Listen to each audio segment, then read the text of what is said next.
നമസ്കാരം. തദ്ദേശ തെരഞ്ഞെടുപ്പിന് ദിവസങ്ങൾ മാത്രം ശേഷിക്കവേ കടയ്ക്കൽ പഞ്ചായത്ത് സ്റ്റേഡിയം നവീകരണത്തിന് 2 ദിവസം മുന്നേ പാറയും മെറ്റിലും ഇറക്കി സ്റ്റേഡിയം നവീകരിക്കുന്നത് വിവാദത്തിൽ.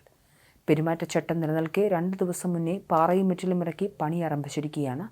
സ്റ്റേഡിയം നവീകരണം തുടങ്ങിയെന്ന് കാണിച്ച് പഞ്ചായത്ത് അംഗങ്ങൾ സോഷ്യൽ മീഡിയ വഴി പ്രചരണവും നടത്തിയതായാണ് ഇപ്പോൾ വിവാദത്തിലായിരിക്കുന്നത്. LDF തുടർച്ചയായി ഭരിക്കുന്ന പഞ്ചായത്തിൽ കഴിഞ്ഞ 5 വർഷക്കാലം സ്റ്റേഡിയത്തിൽ യാതൊരുവിധ നവീകരണ പ്രവർത്തനങ്ങളും നടത്താതെയാണ് ഇലക്ഷൻ പ്രഖ്യാപിച്ച ഈ സമയത്ത് പൊതുജനങ്ങളെ തെറ്റിദ്ധരിപ്പിക്കാൻ ഇത്തരത്തിൽ പ്രവർത്തനങ്ങൾ നടത്തുന്നതെന്ന് കോൺഗ്രസ് ആരോപിക്കുന്നു. 30 വർഷങ്ങൾക്ക് മുന്നേ വയൽ നികത്തി സ്റ്റേഡിയം പണിതതല്ലാതെ ഇതുവരെ യാതൊരുവിധ നവീകരണ പ്രവർത്തനങ്ങളും നടത്തിയിട്ടില്ല എന്നാണ് കോൺഗ്രസിന്റെ ആരോപണം.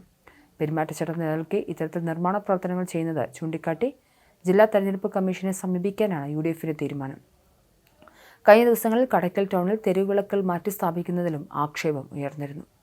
കടയ്ക്കൽ ഗ്രാമപഞ്ചായത്തിൽ ടൗൺ വാർഡിൽ സ്ഥിതി ചെയ്യുന്ന പഞ്ചായത്ത് സ്റ്റേഡിയം, കായിക പ്രതിഭകൾ വളരെ പ്രതീക്ഷയോടെ കാത്തിരുന്ന ഈ സ്റ്റേഡിയം നാളിതുവരെയായിട്ടും നല്ല രീതിയിൽ ഉപയോഗിക്കുവാൻ കഴിഞ്ഞിട്ടില്ല.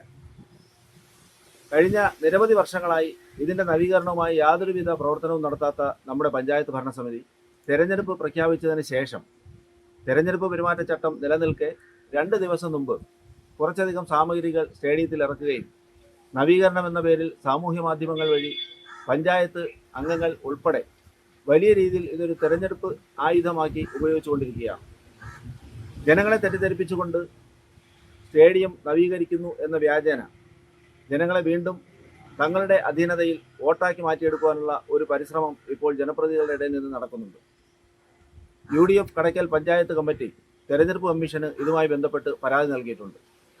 ഇതുപോലെ തന്നെ തെരുവുവിളക്കുകൾ പ്രകാശിപ്പിക്കുന്ന ഒരു പരിപാടി കടയ്ക്കൽ ഗ്രാമപഞ്ചായത്തിലെ വിവിധ പ്രദേശങ്ങൾ കൂരിരുളിൽ കഴിയാൻ തുടങ്ങിയിട്ട് നാളുകളേറെ ആയെങ്കിലും തെരഞ്ഞെടുപ്പ് പ്രഖ്യാപിച്ചതിന് ശേഷം, പെരുമാറ്റച്ചട്ടം നിലവിൽ വന്നതിന് ശേഷം ഗ്രാമപഞ്ചായത്ത് അംഗങ്ങളുടെ സാന്നിധ്യത്തിൽ, നിലവിലുള്ള സ്ഥാനാർത്ഥികളുടെ സാന്നിധ്യത്തിൽ തെരുവുവിളക്കുകൾ പുനഃസ്ഥാപിക്കാനുള്ള ശ്രമം നടത്തിയിരുന്നു. അതിനെതിരെയും UDF പഞ്ചായത്ത് കമ്മിറ്റി തെരഞ്ഞെടുപ്പ് കമ്മീഷന് പരാതി നൽകുകയും അത് വലിയ വാർത്തയായി മാറുകയും ചെയ്തു.